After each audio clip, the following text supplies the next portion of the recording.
के साथ हाजिर है मैं हूं आंचल आनंद और आपके साथ मैं हूं रचना। अगले 22 मिनट में आपको दिखाते हैं देश दुनिया की 100 बड़ी खबरें। दिल्ली में चुनाव की हार के साथ ही आम आदमी पार्टी पोस्टर लेकर सामने आ गई है। पोस्टर में मोदी सरकार के 150 दिन के कामकाज पर सवाल उठाए गए हैं।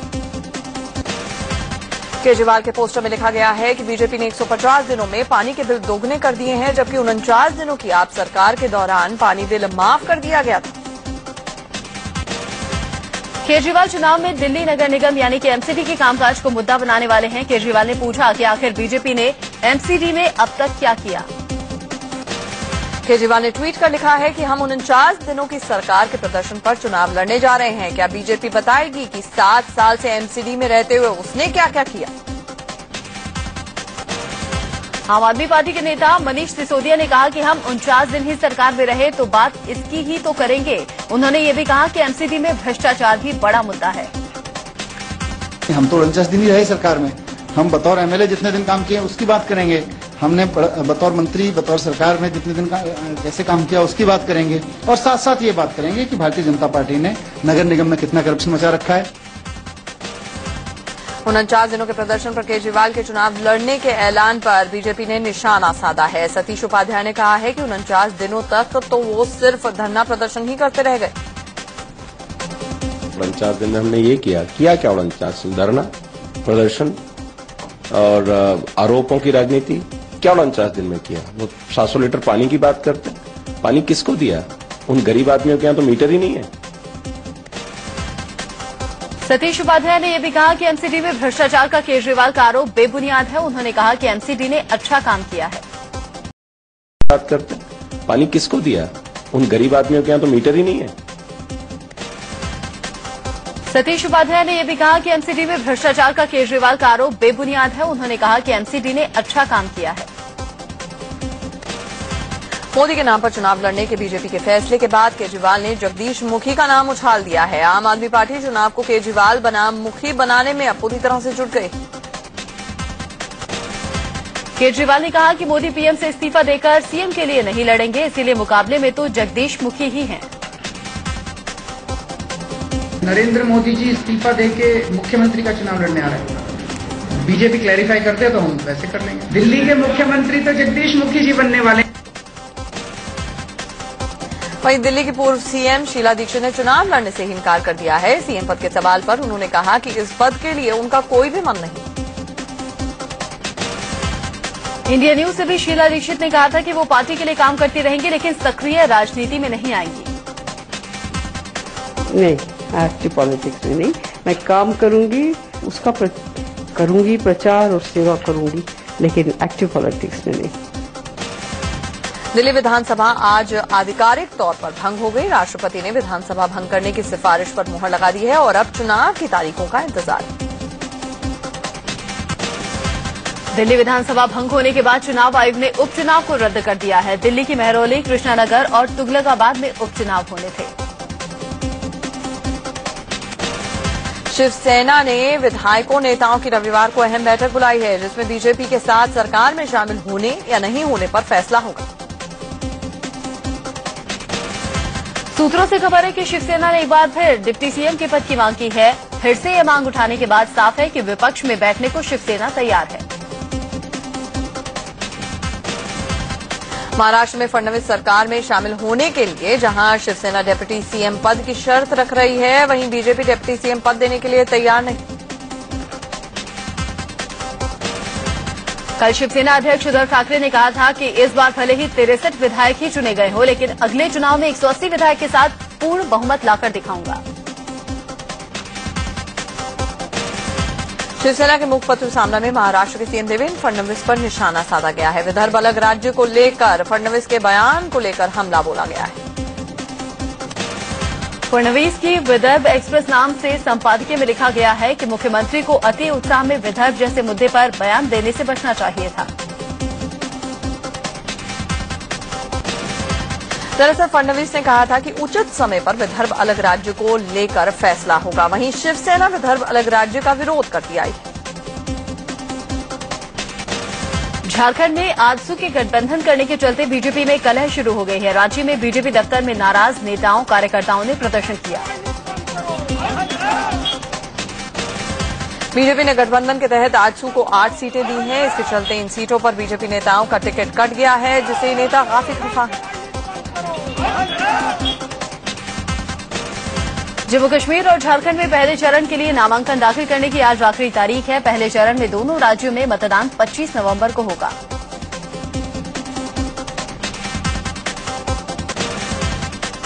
बीजेपी ने जम्मू कश्मीर चुनाव के लिए कल दूसरी लिस्ट जारी की।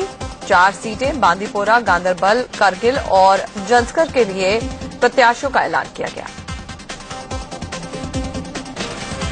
बीएसपी ने राज्यसभा चुनाव के लिए उम्मीदवारों का ऐलान कर दिया है। पार्टी सुप्रीमो मायावती ने 2 सीटों पर दलित उम्मीदवार राजाराम और वीर सिंह को उतारा है।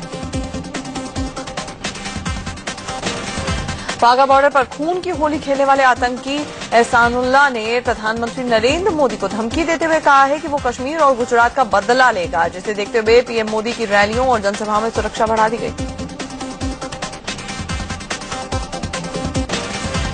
आतंकी एहसानुल्लाह ने कहा कि वाघा बॉर्डर पर हुआ हमला पाकिस्तान और भारत दोनों की हुकूमतों को संदेश देने के लिए था। संगठन का कहना है कि उसका अगला मकसद प्रधानमंत्री नरेंद्र मोदी से बदला लेना है। पाकिस्तान ने एक बार फिर से सीजफायर उल्लंघन किया है। एलओसी पर मेंढर सेक्टर के सोना गली में बीती रात पाकिस्तान ने जोरदार फायरिंग की। आईबी ने कोलकाता में आतंकी हमले का अंदेशा जताया है, जिसके बाद कोलकाता पोर्ट से नौसेना ने आईएनएस खुखरी और आईएनएस सुमित्रा को हटा लिया है।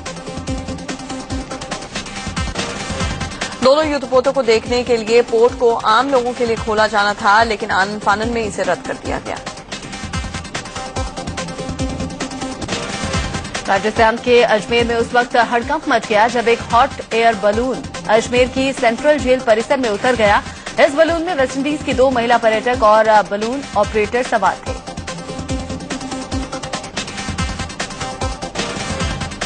ये हॉट एयर बलून पुष्कर मेले से उड़ा था। बलून ऑपरेटर का कहना है कि उड़ान के कुछ ही देर बाद वो दिशा भटक गया। उसने सुरक्षित मैदान देखकर बलून नीचे उतारा। वो नहीं जानता था कि वो मैदान जेल का परिसर है।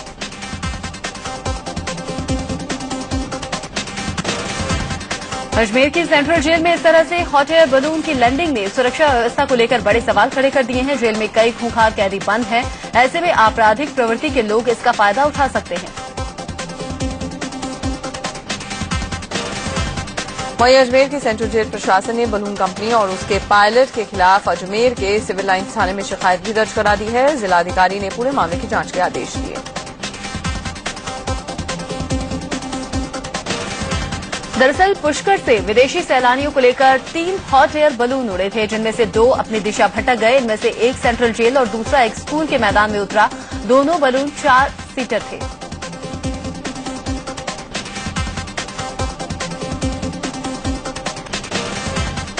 बिहार के सासाराम में एक ट्रक ने साइकिल सवार छात्र को कुचल दिया। छात्र की मौत से भड़के लोगों ने जमकर हंगामा किया और कई गाड़ियों में जमकर तोड़फोड़ की और उन्हें सड़क पर ही पलट दिया।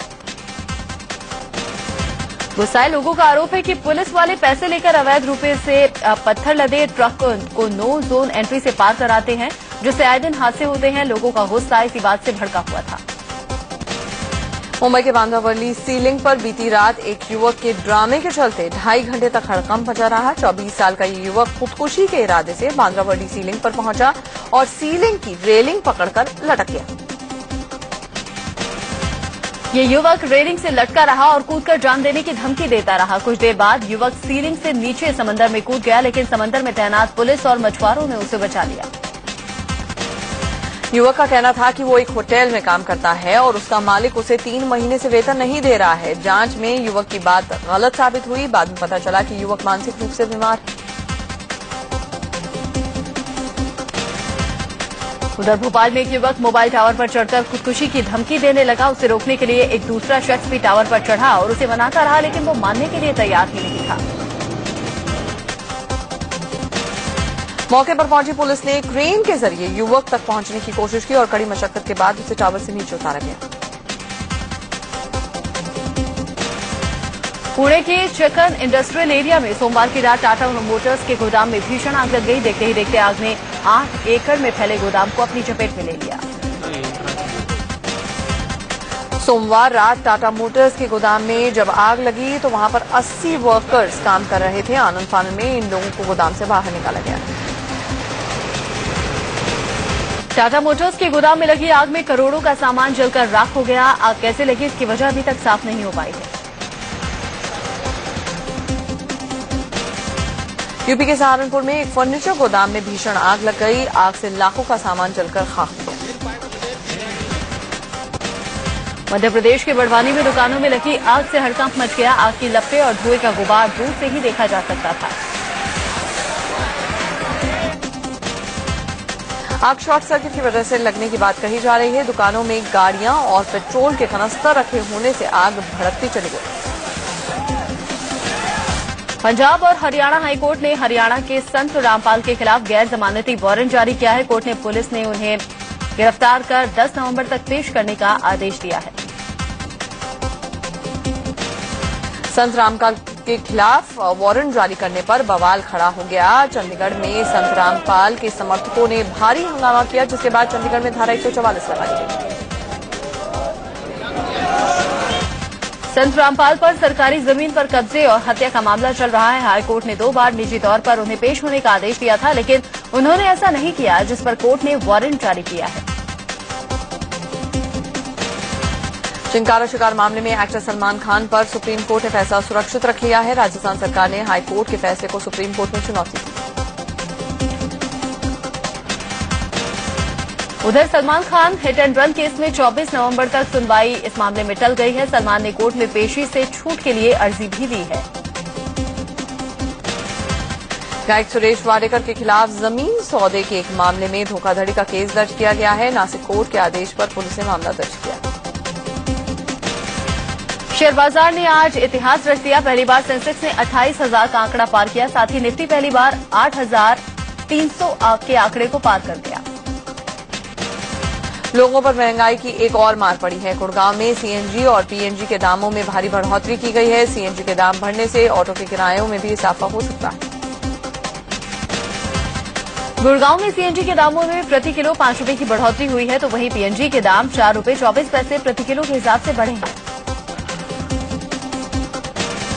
प्रधानमंत्री और राष्ट्रपति के लिए एयरफोर्स के नए विमान की तलाश शुरू हो गई है। सरकार 2 दशक से इस्तेमाल में आ रहे बोइंग 747 को बदलने पर विचार कर रही है।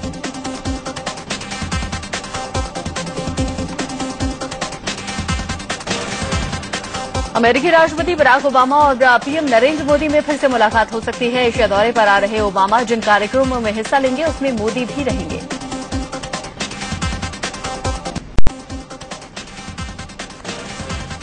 भागवत ने कहा कि लव जिहाद से केवल तभी निपटा जा सकता है जब माता पिता अपनी लड़कियों को अच्छे संस्कार दें, ताकि वो लव जिहाद के जाल में फंस न पाएं।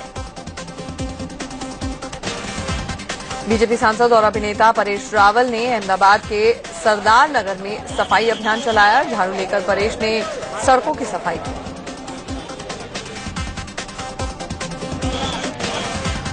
हरियाणा के स्वास्थ्य मंत्री अनिल विज सड़क हादसे में बाल बाल बच गए। अंबाला जीटी रोड पर उनकी गाड़ी दुर्घटनाग्रस्त हो गई। अनिल विज अंबाला से चंडीगढ़ जा रहे थे, तभी यह हादसा हो गया। गनीमत ये रही कि उन्हें किसी तरह की चोट नहीं आई। सड़क हादसे में जख्मी हुए केंद्रीय मंत्री नरेंद्र सिंह तोमर के बहनोई अजय सिंह दिल्ली के अस्पताल में उनका निधन हो गया। 29 अक्टूबर को ग्वालियर में हादसा हुआ था।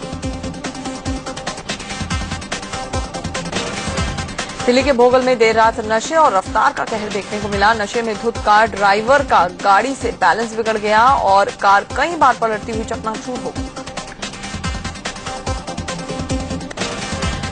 कार के अंदर 2 लड़के सवार थे। ओवरब्रिज पर ओवरटेक करने के दौरान बैलेंस बिगड़ा और कार डिवाइडर से जा टकराई। कार सवार दोनों लड़के गंभीर रूप से जख्मी हो गए।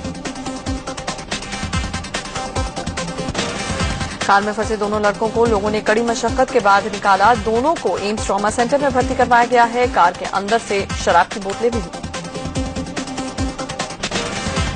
यूपी के सीतापुर में हाई वोल्टेज तार की चपेट में आने से 27 लोग झुलस गए। हादसा तब हुआ जब लोग मुहर्रम का ताजिया लेकर जा रहे थे।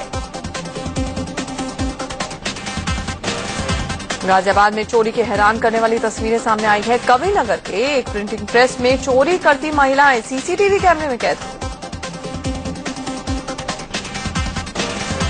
महिला चोरों के इस गिरोह में शामिल ज्यादातर लड़कियों की उम्र 20 से 25 साल के बीच की है। ये लड़कियां अच्छे कपड़े पहनकर चोरी की वारदात को अंजाम देने निकलती हैं।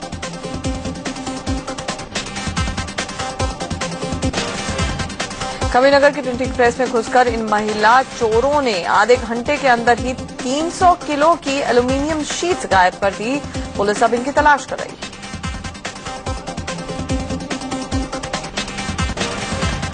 दिल्ली में देर रात एक ऑटो चालक के साथ दो युवकों ने मारपीट की। ड्राइवर के मुताबिक किराया मांगने पर उसे पीटा गया। मारपीट करने वाले दोनों युवकों को पुलिस ने गिरफ्तार कर लिया है। हैरानी की इस बात की है कि पुलिस पीड़ित से ही ऑटो चलवाकर मेडिकल के लिए ले जा रही थी। दिल्ली के अशोकनगर मेट्रो स्टेशन के पास एक कार से कई पिस्टल और कारतूस बरामद किए गए। पुलिस ने कार सवार दो लोगों को भी पकड़ा है। दिल्ली के मधु विहार में भी पुलिस ने हथियारों के साथ दो बदमाशों को गिरफ्तार कर लिया। दोनों पर हत्या और लूटपाट के कई मामले पहले से ही दर्ज हैं। मुंबई से सटे वसई में एक्टर आयुष्मान खुराना के नाम पर शादी का झांसा देने वाला ठग पकड़ा गया। मैट्रिमोनियल साइट्स पर खुराना की फोटो लगाकर इसे सैकड़ों लड़कियों को झांसा दिया। किरण ने अपने प्रोफाइल में खुद को ऑस्ट्रेलियाई करोड़पति बताया और फिर लड़कियों से लाखों रुपए की ठगी की। बाद में वो कंस्ट्रक्शन कंपनी में काम करने वाला निकला। लखनऊ में चेकिंग के दौरान बाइक सवार एक शख्स पर महिला सिपाही से बदसलूकी का आरोप लगाया है। हैरानी की बात यह है कि साथी पुलिस वाले तमाशबीन बने रहे। गाड़ी के पेपर्स मांगने पर महिला सिपाही का युवक ने हाथ पकड़कर मरोड़ दिया। साथ ही वो खुद को सूबे के सीएम का करीबी बताकर रौब भी जमाता रहा। पंजाब के मंसा में 22 साल के एक लड़के की धारदार हथियार से हत्या कर दी गई। हत्या का आरोप सरपंच के बेटे और उसके भतीजे पर लगा है।